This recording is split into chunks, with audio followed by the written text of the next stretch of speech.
नमस्कार, मेरा नाम अंजलि प्रिया है। इससे पहले हम लोग 10 दिन पहले लगभग दिल्ली आ चुके थे। दिल्ली अभी भी हम लोग दिल्ली में हैं। दिल्ली में ये देखने आए कि यमुना की पानी जो यहाँ पे कई लोगों का घर तबाह कर चुकी है और बहा के ले जा चुकी है, आज वो लोग कैसे रह रहे हैं। और दिल्ली सरकार जो राहत कैंप यहाँ पे लगाई है, वो जो कह रही है दिल्ली सरकार कि हम लोग राहत कैंप में बच्चों के लिए दूध दे रहे हैं, स्टेशनरी का सामान दे रहे हैं, सोने के लिए गद्दा दे रहे हैं और अच्छे से झुग्गी बना के दे रहे हैं, तो वो कहाँ तक सही बोल रही है, कहाँ तक गलत बोल रही है और लोगों का इस पे क्या है विचार, हम लोगों से बात करेंगे और जानेंगे। और हम आपको ये भी दिखाएंगे साथ में कि सरकार यहाँ पे कितना कुछ कर रही है और लोग इस पे क्या सोच रहे हैं। चलिए बात करते हैं लोगों से। दूध कहाँ यहाँ मिल रहा है?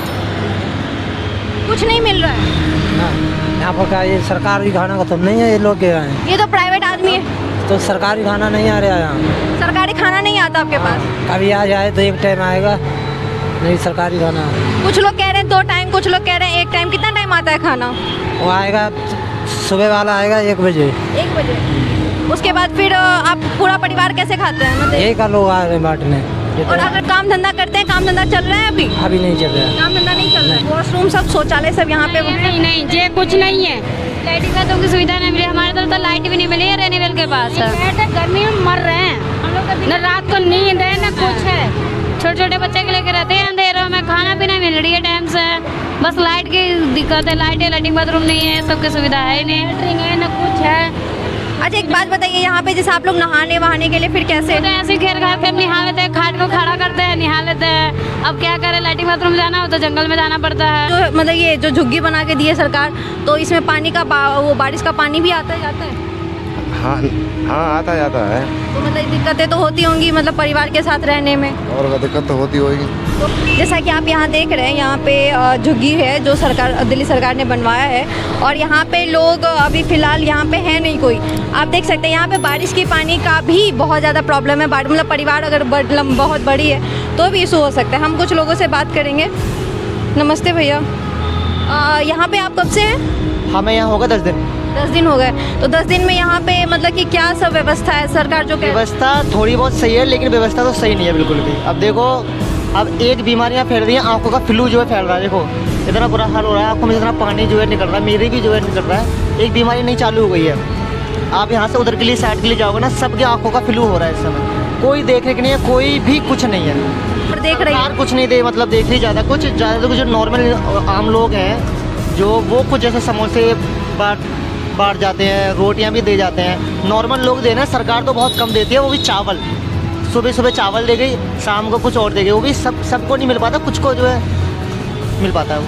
तो सरकार का मतलब जो खाना है वो कितने टाइम आता है पूरे दिन में? सरकार का सिर्फ सुबह आता है, सुबह के टाइम आता है, सुबह शाम आता है। 12 बजे करीब आएगा सुबह में। अब बताओ कि कोई इंसान 9 बजे ड्यूटी जाएगा तो क्या वो 12 बजे तक बैठा रहेगा जब तक वो? शौचालय का क्या व्यवस्था है? जो है ही नहीं यहाँ पर, लोग सिर्फ खुले में जा रहे हैं सारे के सारे। शौचालय नहीं है? शौचालय नहीं है, तो महिलाओं के लिए, बच्चों के लिए सब लोग खुले में जा रहे हैं। अब सोचो 2 रोड पार करने पड़ते हैं उस साइड के लिए, इतनी भीड़ भाड़ है, वो पार करने के बाद तब जाते हैं लोग खुले, चाहे महिला हो चाहे जेंट्स हो, चाहे बच्चे हो, सबको। आप जैसा कि देख सकते हैं छोटे से बच्चे के आँख में भी आँखों में फ्लू हो रहा है, सबको आँखों में फ्लू हो रहा है। लगभग 40 से 45 लोग हैं जो आँखों के फ्लू से। आंटी के भी हो, आंटी आपको भी हो? हाँ, ये अंकल, ये इनको भी हो रहा है। आप जैसे कि देख सकते हैं इनके भी आँख। बात बताइए, जैसे कि यमुना का पानी हर एक साल लगभग कहीं ना कहीं आ ही जाता है और तो ट्रेंड बन गया है, हर साल आना ही आना है, बहुत सी जगह है। एक बात बताइए, आपका जो घर गया, ठीक है, अब 2 साल मतलब कि 2 महीने बाद पानी सूखेगा, यहाँ से सरकार आपको निकालेगी, तो निकालने के बाद फिर आप कहाँ जाइएगा? और आप अपना घर बनाने के लिए क्या सरकार आपको पैसे फंड करेंगी? सिर्फ सुना है हम लोगों ने कि केजरीवाल जी ने जो है मतलब 10-10 हज़ार रुपये की वो मतलब घोषणा करी है, लेकिन हमें तो नहीं मिलते जो है। अगर आज कोई फॉर्म भरने वाला भी आया था, उनकी डिमांड बहुत सारी है कि आप मुखिया होगा, उसका आधार कार्ड चाहिए, ये चाहिए, वो चाहिए, बैंक अकाउंट चाहिए। अब किसी का कोई मान के चलो किसी की आईडी वगैरह नहीं है, तो उनके फॉर्म कैसे भरे जाएंगे? उनका भी तो हुआ है नुकसान। बताओ हम कहाँ से लेकर आएंगे, हम सब पानी रहेगी सब चीज़ हमारी। मतलब कि इनका कहना है है कि जैसे कि जो फॉर्म भरा जा रहा है 10-10 हज़ार के लिए, जो घर मतलब जो बाढ़ में घर जिनका बेघर हो गया उनके लिए 10-10 हज़ार का फॉर्म भरा जा रहा है, लेकिन उसके लिए भी बहुत हाई डिमांड है, बहुत आईडी सब मांगा जा रहा है। लेकिन उनका कहना है कि बहुत सारा आईडी, बहुत सारी जो कागज़ थी वो पानी में ही बह गई है, तो अब वो कहाँ से लाएंगे और कहाँ से डिमांड पूरा करेंगे सरकार के चीज़ों का, और वो फिर लाभ नहीं उठा सकते ऐसे में।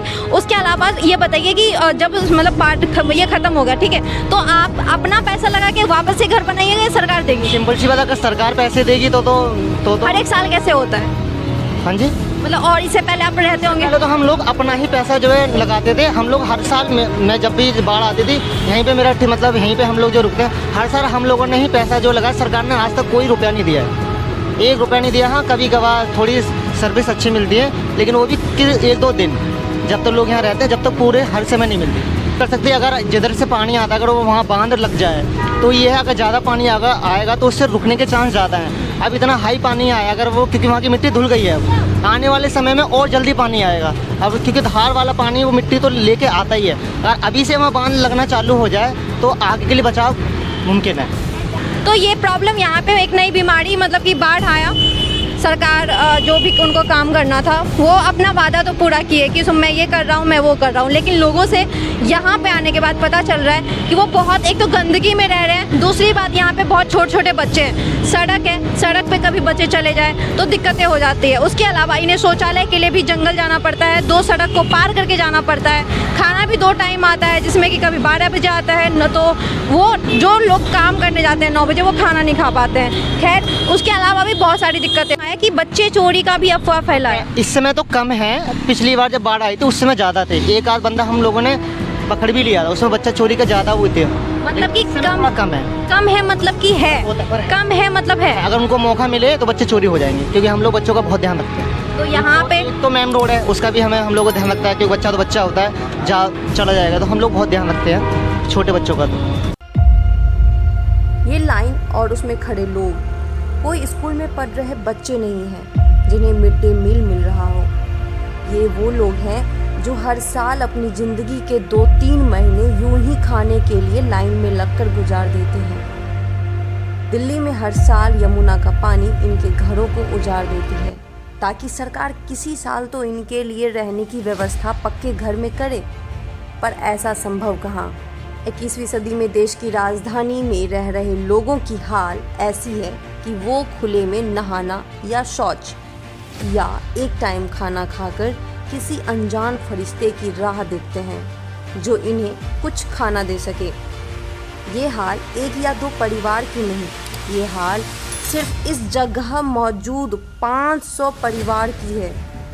यहाँ प्रशासन है पर शासन नहीं, यहाँ एम्बुलेंस है पर उस एम्बुलेंस में कोई ड्राइवर नहीं, यहाँ सियासी लोग भी आते हैं, विपक्षी को खरी खोटी सुनाकर अपनी वाहवाही लूटते हैं। ये दिल्ली है और ये इसी दिल्ली में बेघर हुए लोग